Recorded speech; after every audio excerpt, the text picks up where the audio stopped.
Ayaw baya dito dong ha? O day, paabutang ako magbalik. Ang katapusan tikang ako sa ang sa hagdan sa atong Pinoyanan. Damo na gitaba sa talinggam sa pinuti kining nagdangoy-ngoy kong dughan. Tungod sa pangindahay sa halayong dapit alang sa gidamgo nga kaugmaon. O dito ako sa gubangon nakapinta sa kamingaw o ang suwab sa mga kahidlaw. Di ko uta-buot tagamtamon ang kapait sa mga pagsulay nga posible nga akong mahiaguman. Sanglit kini man ang bugtong paagi nga mahawa sa hingpit ang nag-ilait ng kalisdanan. Antuson bisan og lisod dawaton ning balatian. Kay mahilayo naman kamo nining akong kiliran.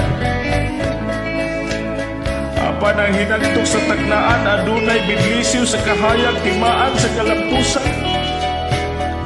Sa akong pagpahilayo kuliton ko ang imungalan ni ining akong dughan.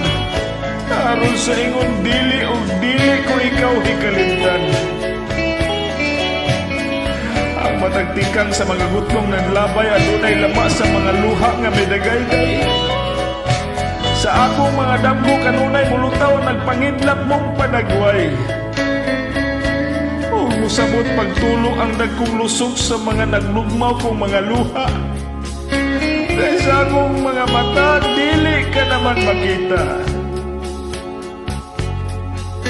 Malunon ko sa kanunay ang timos mong gugma. Sa akong magbalik tagayon tang alak sa kalipay sa atong pagminahalay. O bukuson ta pag-usap ang tanikala sa atong gugmang way biyaay. O titiyon ta ang katapusang lubos sa katamis sa atong kalipay.